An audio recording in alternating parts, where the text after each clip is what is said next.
Cek. Alhamdulillahil qail innallaha malaikatahu yusholluna 'alan nabi ya ayyuhalladzina amanu shallu 'alaihi wa sallimu taslima. Shallu 'ala nabi Muhammad. Hasbi Rabbi Jallallah ma fi qalbi ghairullah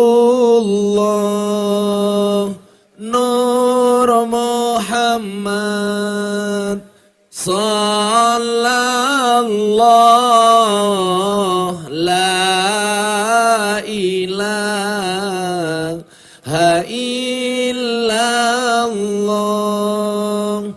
Hasbi Rabbi Jallallah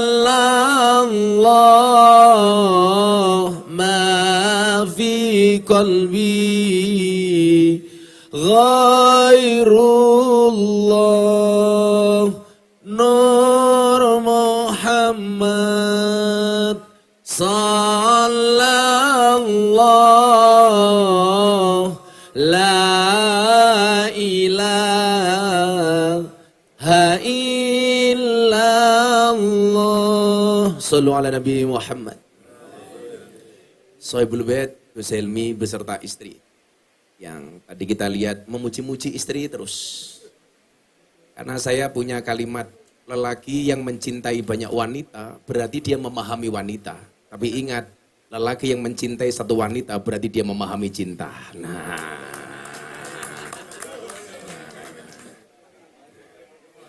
ya. Karena saya punya prinsip jenderal, lelaki yang hebat bukan lelaki yang mencintai banyak wanita, tetapi mencintai satu wanita dengan banyak cara. Makanya bener jenderal nggak ada kata mantan. Mungkin pertanyaannya begini, kenapa move on itu berat? Jawabannya sederhana. Kenapa move on itu berat?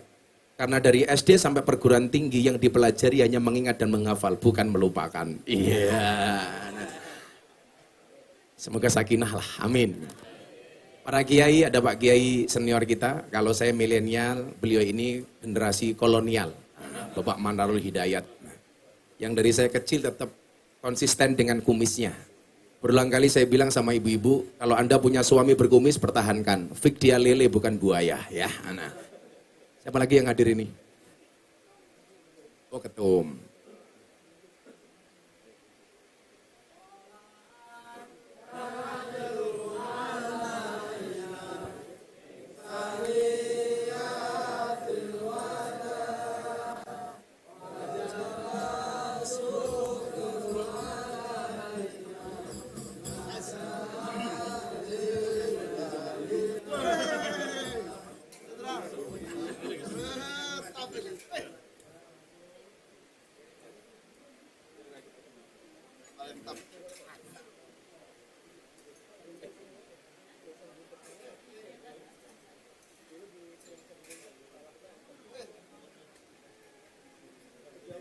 Cek.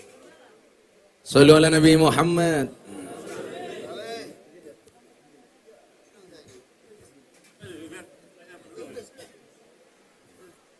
Cek. Izin lanjut ketum. Yang kita hormati juga malam hari ini kehadiran Bapak Kasat yang saya mengamati beliau ini sejak sebelum jadi Pangdam Metro Jaya. Prestasi besar beliau salah satunya adalah menurunkan baliho. Menurunkan baliho. Ternyata itu yang jadi ada orang itu kan ada syafaat berkahnya kiai jadi ketua umum partai Caimin gitu kan. Syafaatnya kiai jadi sekjen PBNU. Ini juga ada jadi kasat berkahnya baliho. Itu juga ada itu berkahnya baliho. Makanya saya selalu saja bilang kalau saya melihat seseorang itu lebih suka melihat prosesnya. Maka saya bilang, saya kalau disuruh milih olahraga lari apa jalan, saya pasti memilih olahraga jalan. Kenapa jenderal? Karena hidup itu tentang perjalanan bukan tentang pelarian. Juga hadir ketua umum kita, Caimin. Tepuk tangan untuk beliau. Saya melihat Caimin ini luar biasa. Itulah kenapa saya punya teori. Kenapa keringat itu asin? Karena dalam perjuangan gak ada yang manis. Iya. Dan juga ada para kiai, sahabat saya Ustaz Yusuf Mansur, ada Gus Hayat di sana dan lain-lain yang saya muliakan. Oh, ada Gus Jazil, ini dokter ini. Dokter 2 kali. Juga ini kita juga bisa belajar dari beliau itu kan. Bahwa sukses itu melalui banyak proses, bukan melalui banyak protes. From zero to hero. Yang darinya bukan siapa-siapa menjadi siapa-siapa. Makanya saya selalu bilang, hiduplah, bermimpilah dalam hidup, jangan hidup dalam mimpi. Gus Jazil ini yang mengingatkan kita, kalau ada orang lain mengatakan mimpimu terlalu besar, katakan kepada mereka, bukan mimpiku yang terlalu besar, tapi pikiranmu yang terlalu kecil. Wah. Ya. Saya itu sering memuji mereka, Jenderal, tapi sampai hari ini belas nggak pernah ada amplopnya, Jenderal. Padahal cinta kita kepada mereka, ke Cak Imin, Cak Jazil, Gus Helmi ini seperti KUHP Pasal 184 ayat 2 yang secara umum sudah diketahui dan tidak perlu dibuktikan lagi. Gitu. Tapi selalu saja kita mendapatkan 378. Penipuan.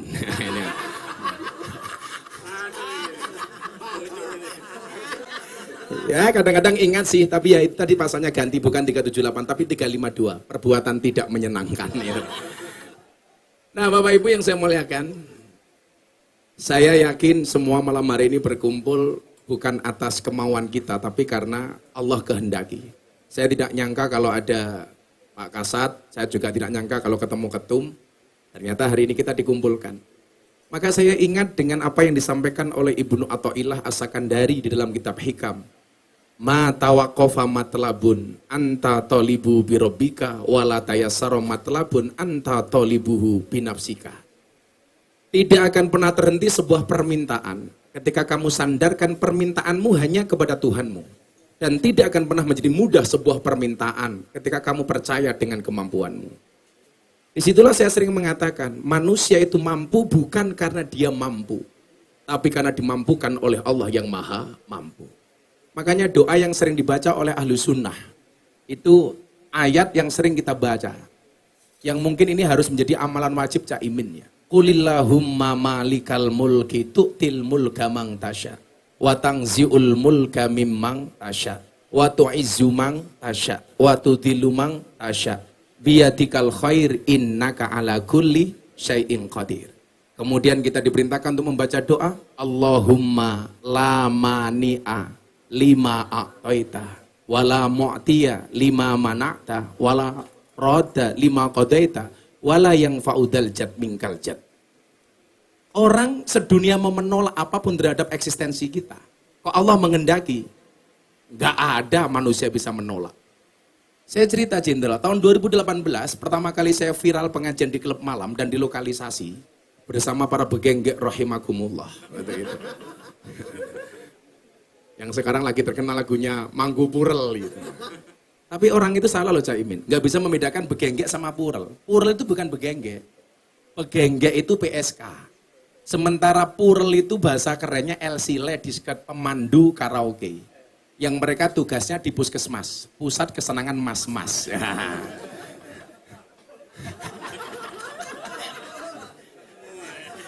Pekerjaan mereka sih juga karaoke gitu. Kata orang dibuka oke gitu.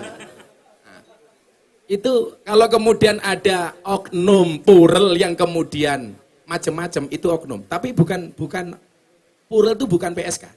Beda dengan PSK. Kalau PSK itu jelas. PSK itu kalau Jawa Timur namanya begenggek. Pekerjaannya adalah jualan kroto. Kroto itu apa? Makanan burung. Itu kan. Makanan burung. Makanya Cak Imin kalau malam Jumat ketemu istrinya bilang yang sederhana sama istrinya, Mama, apakah krotonya sudah siap? Kroto, gitu. Nah, jadi waktu itu apa? Saya dimasukkan ke grup WA grup Asparagus Jawa Tengah, Jawa Timur DIY. Gus Helmi ini saksinya. Seminggu saya masuk WA grup, saya tahu kan, saya langsung dikeluarkan dari grup. Miftah tidak pantas bergabung dengan Asparagus. Dikeluarkan Jenderal. Nah, yang mengeluarkan saya Japri. Terima kasih. atas dikeluarkannya saya dari grup. Memang saya tidak pantas. 8 bulan kemudian Allah berkehendak lain. Saya kembali viral gara-gara Deddy Corbuzier masuk Islam. Orang semuanya membicarakan saya, termasuk beliau ini japri saya. Saya dimasukkan ke grup lagi yang sama. Gus, selamat bergabung kembali di grup Asparagus. Langsung saya izin, mohon maaf, kiranya saya tidak pantas berada di grup ini, mohon maaf saya meninggalkan grup. Ini loh. Maka saya bilang tadi apa? Kalau ada orang lain menertawakan mimpimu karena kegagalanmu, maka kamu harus bisa menertawakan mereka dengan kesuksesanmu. Maka saya bilang, hidup di dunia memang tidak semudah membolak-balikkan tangan, tapi dengan tangan kita bisa membolak-balikkan dunia. Akhirnya apa? Yang saya baca, Allahumma lamani alima ataita. Kalau Allah menghendaki, mana yang mustahil? Seorang Musa yang merupakan anak angkat dari Fir'aun, mohon maaf. Fir'aun itu dan Musa menjadi bukti sahih bagaimana kemudian orang yang tidak dianggap apa-apa, tapi bisa menghancurkan orang yang punya segalanya. Fir'aun itu kan tipologi orang yang sangat percaya dengan dukun. Jadi kalau hari ini ada orang kok masih percaya dengan dukun, saya curiga jangan-jangan cucunya Fir'aun. Gitu loh. Oh, tenan. Gitu lah. Masih modern aku ya. Kayak ngono kebal gitu. Jadi kemarin saya sempat dilaporkan Jenderal ke Polres Jakarta Selatan. Gara-gara saya podcast sama si Atta Halilintar. Atta tanya begini sama saya, Gus, kenapa dukun itu dipanggil orang pinter? Saya bilang, iya, dukun itu dipanggil orang pinter karena yang datang orang goblok. Nah, kembali ke yang disampaikan oleh Ibnu Athaillah. Sesuatu yang kita sandarkan kepada Tuhan, tidak akan ada yang bisa menghentikan. Tetapi yang bersandar kepada dirinya sendiri pasti rasanya berat. Maka saya bilang, manusia itu mampu karena dimampukan. Kayak kita puasa sehari, bukan karena kita hebat, tapi karena dimampukan oleh Allah. Kalau memang manusia itu mampu, seharusnya dokter itu badannya paling sehat. Wong dokter itu pekerjaannya menyehatkan orang lain. Tapi faktanya banyak dokter sakit. Saya punya teman di Jogja, dokter spesialis THT, telinga, hidung, tenggorokan, malah dia budek. Berarti nggak bisa apa-apa itu. Loh ini beneran, yakin ada fakta. Tuan rumah itu kalau amplopnya pas-pasan nggak usah protes ya, nggak usah protes. Gara-gara bukber dilarang ya kita obral murah lah, gitu lah. Katanya lisoimi farhatani. Bagi orang berpuasa itu 2 kegembiraan. Yang pertama ingdal iftar ketika berbuka puasa. Hari ini kebahagiaan saya dirampas dengan surat edaran itu. Tapi nggak apa-apa, kita manut lah gitu. Nah, kalau memang manusia itu mampu, seharusnya apa? Polisi itu, sahabat kita polisi itu seharusnya rumahnya paling aman dong. Wong polisi pekerjaannya mengamankan orang. Tapi faktanya polisi sendiri tidak aman. Buktinya, ada polisi ditembak polisi di rumahnya polisi. Kan nggak aman Pak itu.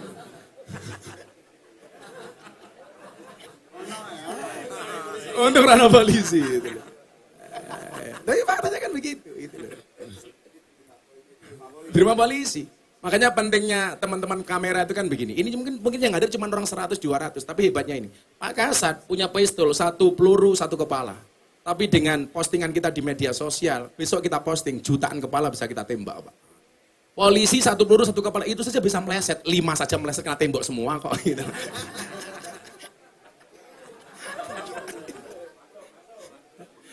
Tapi kalau tadi kayak Ustadz Yusuf Mansur, mimpin doa di posting bisa jutaan kepala. Gitu. Makanya sebenarnya kalau kamera ini yang diuntungkan besok sebenarnya bukan saya, bukan Pak Kasat. Tapi jelas, Ketua Umum Muhaimin Iskandar. Itu udah pasti. Supaya dia mengingat-ingat royalti saya. Nah, maka kemudian untuk menjadi orang yang sadar bahwa dia dimampukan oleh Allah. Nah kan saya bilang begini Jenderal. Kalau memang manusia itu bisa, seharusnya dukun itu istrinya paling cantik. Wong dukun tuh pekerjaannya menjual pelet dan pengasihan. Tapi faktanya banyak dukun yang istrinya merongos lah. Diksi merongos itulah yang dijadikan dalil melaporkan saya ke kantor polisi. Ini ya sumir, nanti kalau ada dukun datang. Gus, itu saya cantik apa merongos? Saya bilang, cantik gugur sudah tuduhan kepada saya. Karena saya nggak nyebut nama. Kan saya juga paham pasal, Pak. Ini loh. Jadi, kita dimampukan oleh Allah. Maka untuk menjadi hamba yang paham bahwa dia bukan siapa-siapa. Dan supaya dia mengerti bahwa dia dimampukan oleh Allah. maka manusia di-create untuk menjadi orang baik. Cara meng-create-nya dengan cara apa? Dengan cara berpuasa. Makanya as-saum atau asyam, Al-Baqarah 183, maknahu al-imsak. Al-imsak itu kalau bahasanya Gus Hayat di pondok pesantren artinya ngeker, menahan diri. Menahan diri untuk apa? Untuk tidak berbuat jelek. Makanya bulan puasa itu kalau tidak bisa baik, minimal jangan jelek-jelek banget. Kalau tidak bisa baik-baik banget, minimal jangan jelek-jelek banget. Makanya sesuatu yang diperbolehkan di luar bulan Ramadan, di bulan Ramadan nggak diperbolehkan. Contoh, kita itu dipisui orang, balas misuh, boleh apa enggak? Oh boleh, boleh. Tapi di bulan Ramadan ketika dipisui, kita nggak boleh balas. Suruh jawab, ini so imun, sorry, saya sedang berpuasa. Kita dipukul orang, balas mukul, kisos itu kan boleh. Asalkan pukulannya sama, tempat yang dipukul sama, banter dan pelannya sama. Yang nggak boleh itu dikeplak, balas gajul, itu nggak boleh. Begitu kita keplak, Ramadan, nggak boleh balas mas. Suruh jawab, sorry, aku berpuasa. Balasnya kapan? Barbuko. Barbuko rambungnya. Balas itu. Lah tujuannya apa? Untuk menjadikan kita baik. Cuman kita itu lupa. Lupanya di mana? Kalau orang berbuat baik itu supaya Ramadan kita mau baik, maka pahala kita dilipat gandakan sampai 1000 kali lipat. Jadi ibu-ibu itu kayak istrinya Gus Helmi itu melayani Mas Helmi bulan Ramadan sekali. Itu sama dengan melayani Mas Helmi 1000 kali. Makanya besok habis lebaran ketika Mas Helmi minta, Anda jawab, sorry mas, depositonya masih banyak. Nah.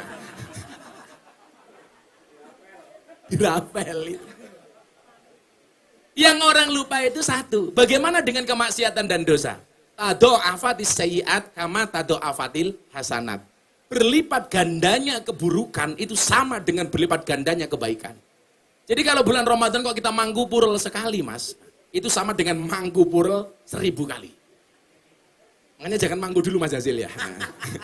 Kecuali ada gratisan. Nah, maka kemudian kita disadarkan, untuk menjadi orang baik ini kita diperintahkan untuk berpuasa. Pertanyaannya adalah kenapa harus puasa? Bapak Ibu, manusia itu kan produk Allah yang paling terakhir jenderal. Jadi sebelum menciptakan manusia, Allah sudah menciptakan malaikat. Malaikat itu sifatnya apa? Bener terus gak pernah salah. Kenapa? Karena malaikat punya iman gak punya nafsu. Makanya kalau ibu-ibu pengen cari suami yang bener terus gak pernah salah, gampang. Nikahlah dengan malaikat. Apalagi Israel, nggak pernah salah gitu.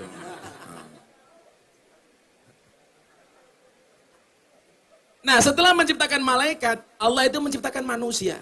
Manusia itu ciri-cirinya, mohon maaf, menciptakan setan. Setan itu cirinya apa? Punya nafsu, nggak punya iman. Makanya setan itu salah terus nggak pernah benar. Makanya bapak ya mohon maaf, kalau anda punya istri kok salah terus nggak pernah benar, saya curiga jangan-jangan istrinya setan. Tapi kita tuh nggak berani jenderal dengan perempuan. Perempuan itu kan karakternya satu. Kalau disakiti nggak pernah lupa, kalau menyakiti nggak pernah ingat. Itulah perempuan. Biasanya jilbabnya hitam jenderal, biasanya itu. Kalau yang jilbabnya putih, insya Allah lah. Lebih parah. Makanya laki-laki itu jangan berani sama perempuan lah. Segagah-gagahnya kasat loh. Dibentak istrinya lah, goblok dadak. Aku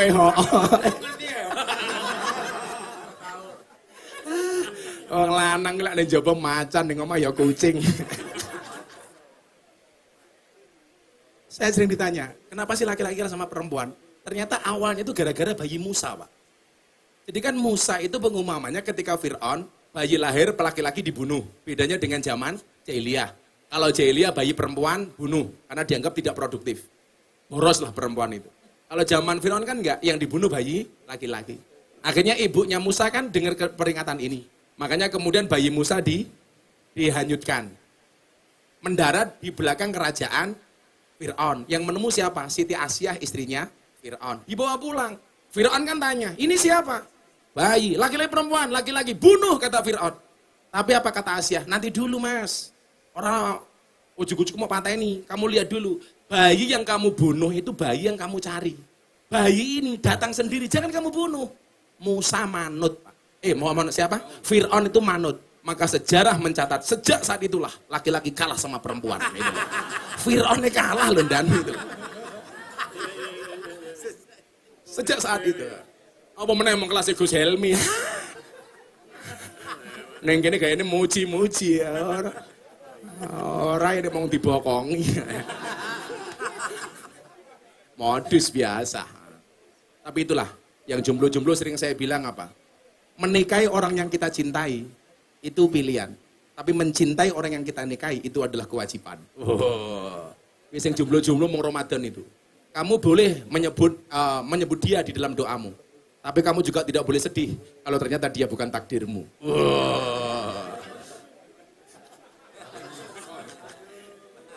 Paling iso jenderal ya. Ya saya mahal karena itu ya jenderal gitu loh. Beda kalau di sini jenderal semurah dinyang.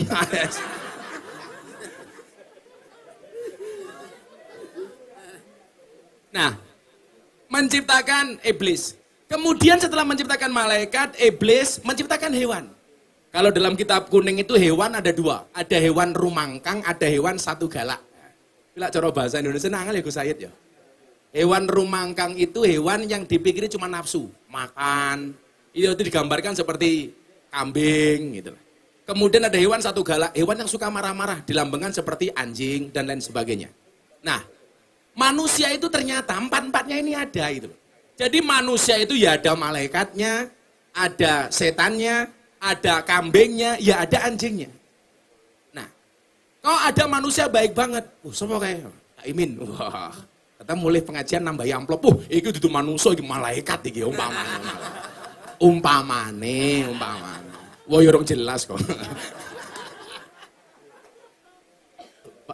Umpamane. Kalau ada manusia sukanya goda dan lain sebagainya, kita dengan gampang mengatakan, oh ini setan nih. Lah kalau ada manusia sukanya yang dipikir cuma makanan tok, kita dengan gampangnya mengatakan, oh wedhus sih. Gitu. Ada manusia sukanya nakut-nakuti asu gitu.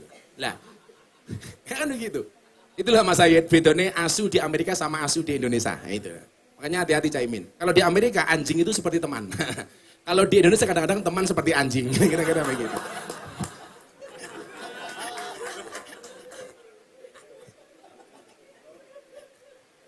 Loh, tapi kita itu perlu banyak belajar loh. Kenapa kayak tentara itu punya anjing? Karena ada bahasa begini, at-imil kalba salasa ayamin, sayat guru kafi salasi sanawatin. Berikanlah makan kepada anjing 3 hari, maka dia akan mengingatmu selama 3 tahun. Tapi sebaliknya, at-imin nas salasa sanawatin, sayang sa kafi salasi ayamin. Berikanlah makan kepada manusia 3 tahun, maka dia akan melupakanmu selama 3 hari. Jadi kalau soal kesetiaan, kita harus belajar sama anjing. Makanya dulu aneh, ada ustadz nabrak anjing kok bangga. Itu anjingnya yang berkeperimanusiaan dan ustadznya yang berperi keanjingan. Nah kira-kira gitu, waktu itu. Nah, karena manusia ini yang paling dominan itu adalah sifat kambingnya, yang dipikir makanan, toh. Isuk sego goreng, awan rawon, bengi, pecel lele, mau tidur indomie. Maka kemudian kita diperintahkan oleh Allah, dibuat mekanisme puasa. Supaya apa? Supaya sifat yang dominan itu bukan sifatnya kambing, tapi sifatnya malaikat. Maka di bulan Ramadan ini kita diprogram seperti malaikat. Ada makanan, nggak boleh makan, ada minum, nggak boleh minum, ada istri, nggak boleh ngemplok. Nggak boleh cike-cike, Pak. Gitu loh. Pak Jenderal tahu cike-cike nggak Jenderal? Jadi tahun 2017 saya pengajian di Taiwan pertama kali, di kota Kaohsiung. Kebetulan kalau saya di Taiwan itu luar biasa. Makanya kalau pengen jadi DPR RI di Dapil Jakarta DKI 2, ngopeni saya selesai.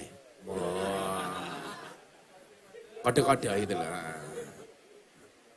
Kode-kode itu lah. Apalagi itu Mas? Oh degan. Gus Hilmi bilang sama istrinya dong, kamu tahu nggak betanya degan sama kamu? Itu Gus Hilmi ini. Bojone nantang gitu.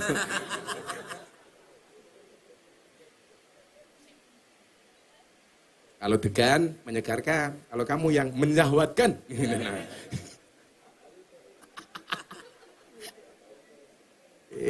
Gus Selvi. Ketum haus toh. Ajar loh, Tum. Ya karena orang Jawa itu kalau bikin acara mesti ada 2 Jenderal. 1 acara inti, nomor 2 acara untuh.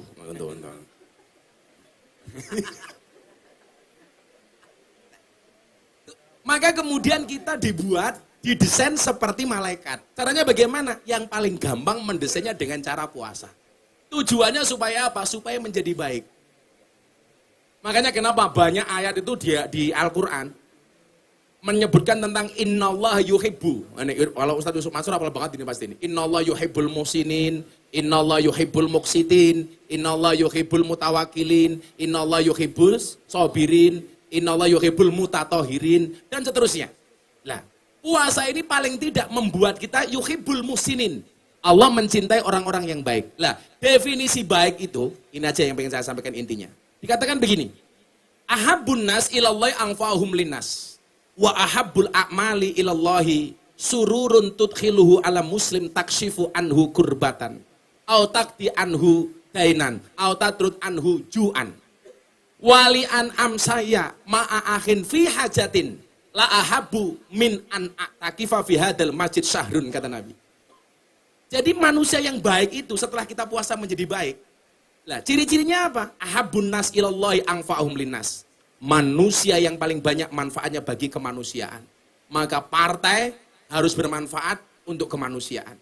Tentara harus manfaat dengan untuk kemanusiaan. Begitupun kita semuanya.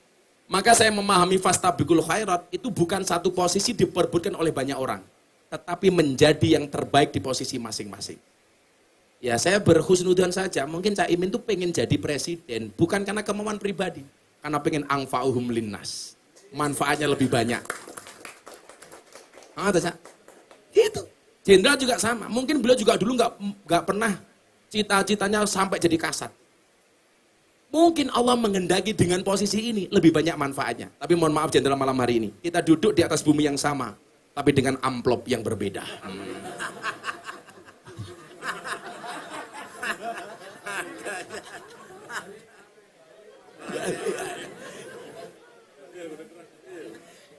Saya hanya meneruskan dawuhnya Kiai Manarul Hidayat.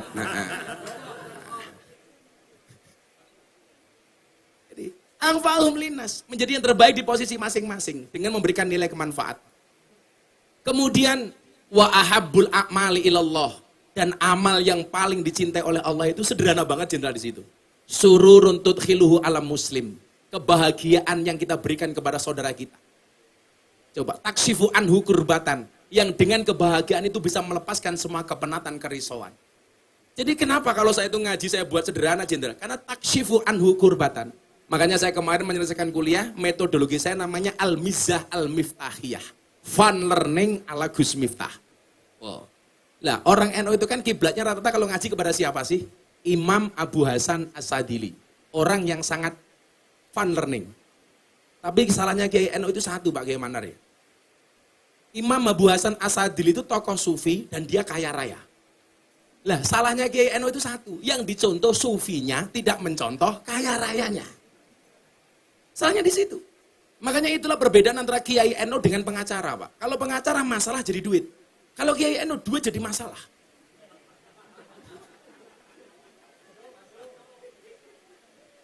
Makanya supaya kaya kayak Ustadz Yusuf Mansur nih. Ini ada amalan dari Imam Abu Hasan As-Sadili. Kenapa beliau kaya? Ya siapa tahu ini berkahnya Ramadan gak jadi kaya lah itu.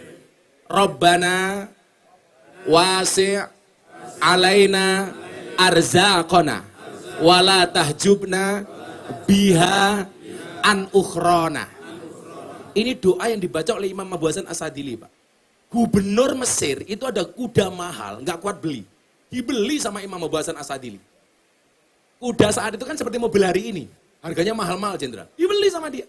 Pakaiannya mahal, ya sepatunya minimal LV lah. Tasnya ya kayak Gus Helmi istrinya lah, Hermes. Wow. Gitu kan. Minimal Gucci lah gitu. Tasnya yang mahal ya Pak Kiai Manarul Hidayat. Jangan coba Kiai NU sekarang, tasnya ya Allah, ada tulisannya. Muktamar Nahdlatul Ulama Lampung. Ya. Aduh sedih saya betul itu. Sandalnya swallow, aduh. Mumet. Sarungnya paling pol ya gajah duduk gitu.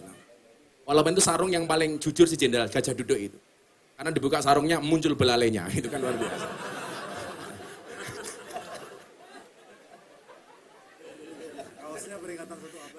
Kaosnya ya peringatan satu abad Nahdlatul Ulama, bukan satu abad, satu abad Nahdlatul Ulama. Saya paham langsung guyu.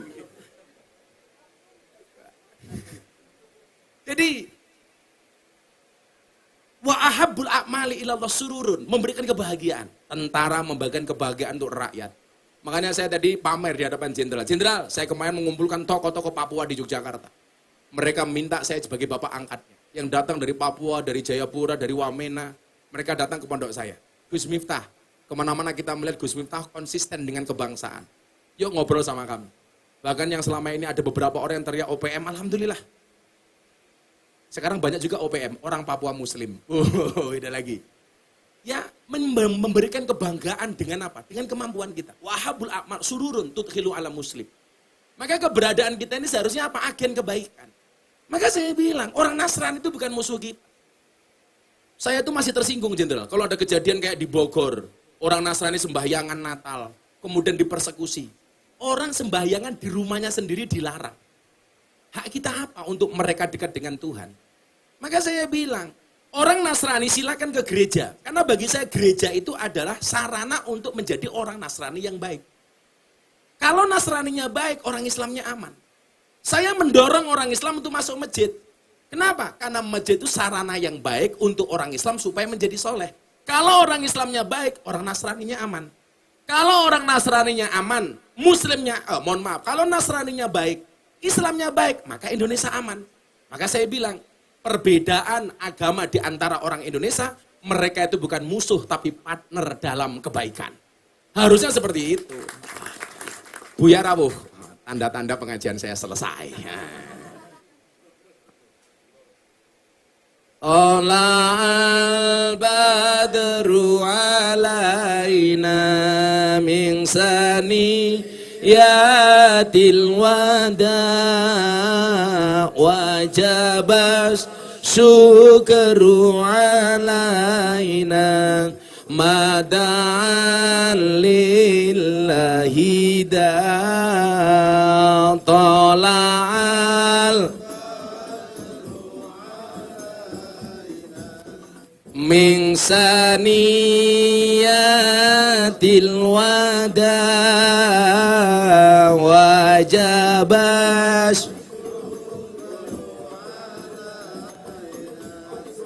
madan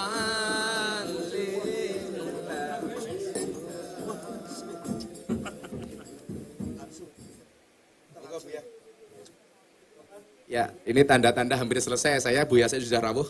Monggo Buya. Iya. Iya.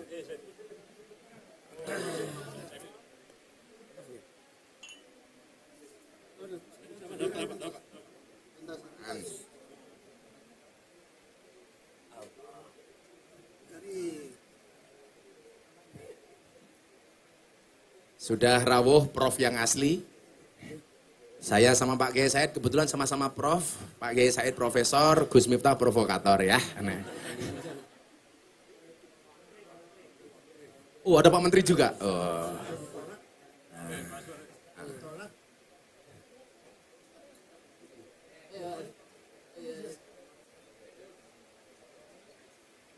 Ya, Pak Menteri sini, Pak Menteri sini, Menteri sini. Oh. Ya, Pak Menteri agak menjauh dari saya karena kemarin ngaji di kementerian dinyang juga murah itu. Jadi malu beliau ketemu saya. Shallallahu ala Nabi Muhammad. Nunggu Buya Said istirahat sebentar. Kita lanjutkan. Ya, selawat dulu yuk. Salatullah salamullah ala taha rasulillah. Salatullah salamullah ala yasin habibillah. Tawasana bismillah wa biladi rasulillah wa kulli mujahidi lillah bi ahlil badri ya Allah bi ahlil badri ya Allah. Joko Tingkir minumnya kopi, kopi ditanam di pinggir kali. Ayo berpikir tentang negeri ini, kalau bukan kita siapa lagi? Kalau bukan kita siapa lagi? Salatullah ala toha rasulillah, salatullah salamullah ala yasin, ala yasin.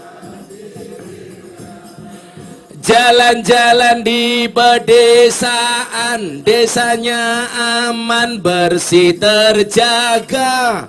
Sucikan hati, tetapkan iman. Merah putih melekat di dada, merah putih melekat di dada. Salatullah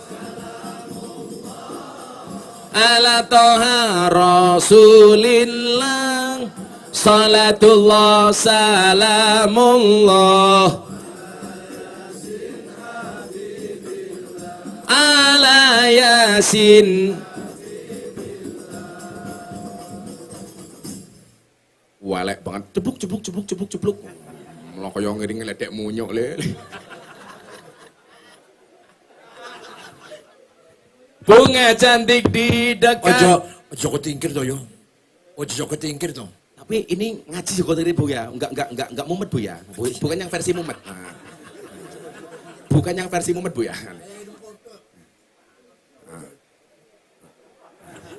Soalnya zaman Joko Tingkir adanya cuma kopi Bu ya. Kalau Joko Tingkir ngombe boba lah itu salah Bu ya, itu salah itu. Bunga cantik di tepi taman, beragam warna memikat hati. Mari rawat kebinekaan demi keutuhan NKRI, demi keutuhan NKRI. Salatullah ala toha rasulillah, salatullah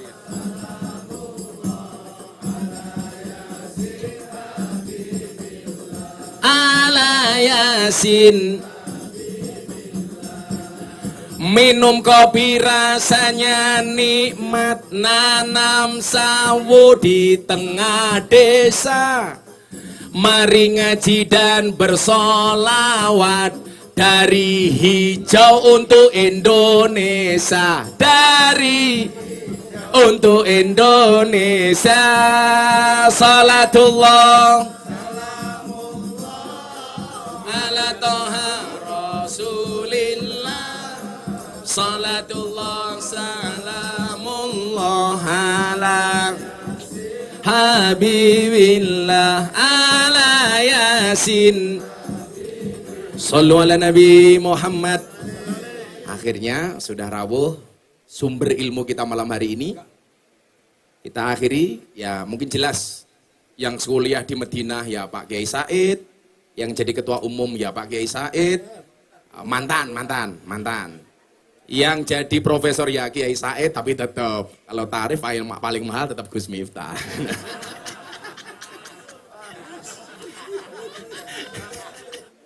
Penutupnya itu. Akhirnya Bapak Ibu, orang berpuasa itu lapar, haus, dahaga, panas. Tapi kenapa orang berpuasa itu mau bersabar? Kalau seandainya kayak Gus Hilmi masuk kamar makan nasi padang, minum es teh, keluar pura-pura puasa ya bisa-bisa saja. Tetapi kenapa bisa bersabar? Jawabannya sederhana. Kenapa orang berpuasa itu walaupun haus, lapar, dahaga dia mau bersabar? Jawabannya adalah karena orang berpuasa yakin adzan maghrib pasti datang. Artinya apa? Terhadap semua masalah hari ini yang kita hadapi, kenapa kita harus bersabar? Karena yakinlah solusinya pasti akan datang. Maka saya selalu bilang, gembok tidak pernah dibuat tanpa kunci, masalah tidak pernah dibuat tanpa solusi. Artinya apa? Sebanyak apapun masalahnya, insya Allah, Allah telah menyiapkan solusinya. Terima kasih Gus Hilmi. Jangan lupa, potongannya 10% saja. Terima kasih. Assalamualaikum warahmatullahi wabarakatuh.